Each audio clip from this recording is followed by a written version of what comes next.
Կրչյան, նախորդ անգամ եւս մենք խոսել ենք իմպիչմենթի մասին, սակայն թեման դեռևս ակտուալ է եւ ուզում եմ այսօր եւս այդ թեմային անդրադարձ կատարել եւս մեկ անգամ։ Իշխան Սաղաթելյանը հայտարարեց, որ իրենք ստորագրությունները դրել են այնպիսի թղթի տակ, ինչպիսին դրել էր պատիվ ունեմը։ Խնդրում եմ այս մասին ձեր կարծիքը, մեկնաբանությունը։ Արդյոք դա այդպես էր թե ոչ եւ ինչու ի վերջո չի սկսվում իմպիչմենթի գործընթացը։ Այդ նախադասությունը չի կարող իրականությանը համապատասխանել մի պարզ պատճառով, որովհետև չեն կարող լինել երկու միանման նախագծեր։ Կա ազգային ժողովի որոշման նախագիծ, դա ազգային ժողովի падգամավորների լիազորությունների շրջանակներում իրականացվող գործողություն է, այսինքն ազգային ժողովի падգամավորները օրենսդրական նախաձեռնությամբ, այս դեպքում ազգային ժողովի որոշման նախագծի նախաձեռնությամբ հանդես են եկել, այդ падգամավորները ազգային ժողովի պատիվ ունեմ խմբակցության падգամավորներն են, այդ նախագիծը բաղկացած է նախագծից, նախագծի հիմնավորումներից եւ նախագծին կից падգամավորների ստորագրությունից։ Դուք ցանկացած նախագիծ կարող եք ազգային ժողովի կայքում հենց այսօր բացել եւ որտեղ որ կա падգամավորի նախաձեռնություն ձևակերպումը, այդտեղ կա падգամավորների ստորագրությունները։ Եթե չկան այդ ստորագրությունները, նշանակում է դա падգամավորական նախաձեռնություն չի, կամ կա այն падգամավորի ստորագրությունը, որը նախաձեռնել է եւ որքան էլ որ այլ падգամավորները պաշտպանեն, հավանեն այդ նախաձեռնությունը, միևնույն է դա իրանցը չի դառնալու։ Սա պարզ ճշմարտություն է, գիտեք, դրա մասին պետքա խոսել եւ չմոլորեցնել հանրությանը, հասարակությանը։ Մենք այդ ստորագրությունների թուղթն ենք ցույց դրել, մենք ցույց ենք տվել նաև նախագիծը, որը կա, բացի նախագծից նաև հիմնավորումներն են, այսինքն ամբողջական փաթեթը, որը պիտի լինի նաև թեկնածուի անուն ազգանունը։ Դուք ասացիք իմպիչմենթի գործընթացը դեռևս ակտուալ է եւ դա շատ լավ է, դա նշանակում է, որ Նիկոլին անվստահություն հայտնելու գործընթացը, որքան էլ որ շատ տարբեր մարդիկ եւ շրջանակներ դրան դեմ են, որքան էլ տարբեր մարդիկ փորձում են այլ ընտրանքային օրակարգեր դրա տակ տեսնել կամ ձևակերպել, խնդիրը միևնույն է Նիկոլին հեռացնելու մեջ է եւ մենք այո դրա համար ենք պայքարում, ընդ որում պայքարում ենք 2018 թվականից։ Ավելորդ չի լինի ասել, որ հանրապետականները այդ ժամանակ միակ ուժը քաղաքական, ինչպես հիմա շատերն են սիրում ասել, որը ստանձնել էր քաղաքական պատասխանատվություն Նիկոլի դեմ պայքարում։ Մենք շատ լավ հասկանում ենք, որ այն ժամանակ շատ դժվար է եւ չունեինք որևէ երաշխիքներ անգամ ֆիզիկական անվտանգության մեր քաղաքական գործիչների եւ մեր կուսակցական ընկերների հետ կապված։ Մենք դրանից չենք նահանջել, մենք փորձել ենք ամեն կերպ հասկացնել, գիտակցության բերել, ճշմարտությունը ի ցույց դնել։ Փառք Աստծո, այսօր հասարակության գերակշիռ մեծամասնությունը հիանալի տեսնում է, թե ինչ է կատարվել, ինչ է կատարվում եւ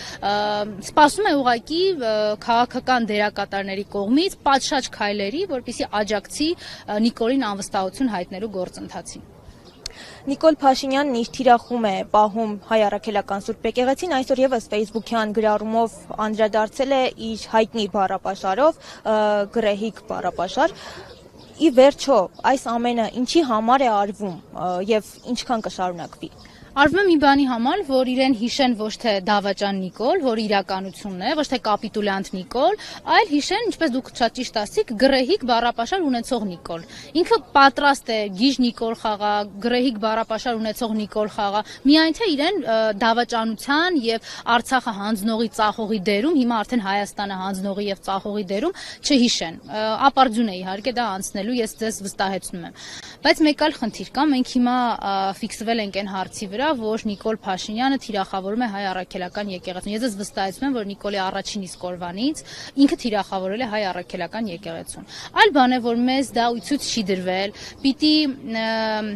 այդ շղարշը փորձեիր հաղթահարել 18 թվականի, որպեսզի կարողանայր տեսնել, թե ինքը որքան է ատում Հայ Առաքելական եկեղեցին, որքան է ատում հայկական հավատքը, հայկական մշակույթը, ամեն ինչ, տպավորություններ այն ժամանակ եւ փորձում էին տպավորություն ստեղծել, որ Նիկոլը միայն ատում է հայկական քաղաքական շրջանակներին։ Բացարձակ ինքը ատում է ամեն ազգայինը եւ շատ կոնկրետ հիմա ցույց է դնում։ Իմ ծրագիրը ամեն հայկականը կազմաքանդելն է։ Եթե իմպիչմենթով չստացվի հեռացնել եւ փողոցով եւս չստացվի հեռացնել Փաշինյանին, արդյոք 2026 թվականի ընտրություններին հնարավոր կլինի հեռացնել, քանի որ կա կարծիք, որ այս ամենը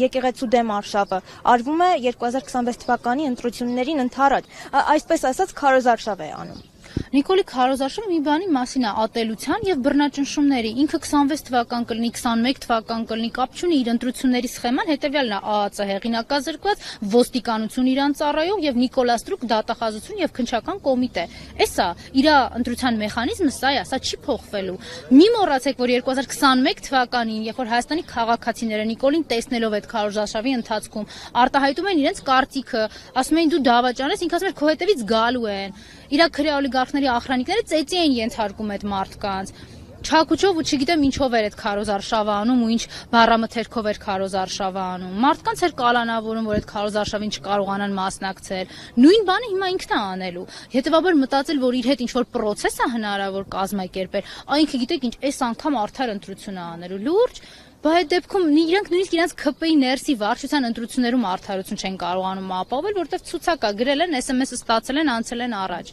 Հիմա եթե 21 թվականին դեռևս այդ հետ պատերազմյան այդ շոկը հայ հասարակության մոտ շատ մեծ էր եւ Նիկոլը չկարողացավ նաեւ ընդդիմադիր դաշտը ամբողջությամբ իր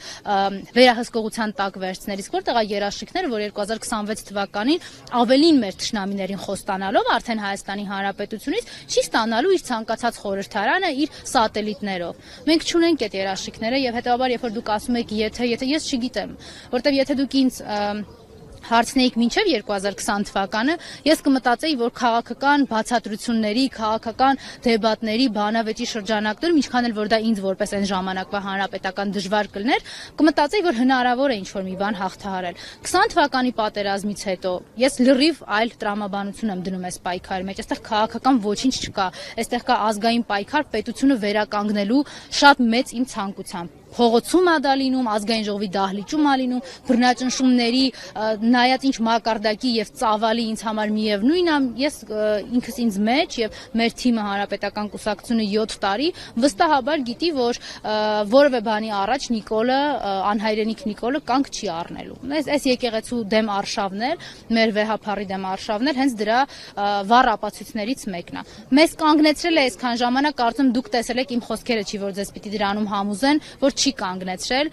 եւ մինչեւ վերջ գնալու ենք, մինչեւ Նիկոլ այս հասարակական դիսկուրսից դուրս գա, ուղղակի առողջանա քաղաքական դաշտը, հասարակությունը հայ վերջապես կարողանա հանգիստ շնչել։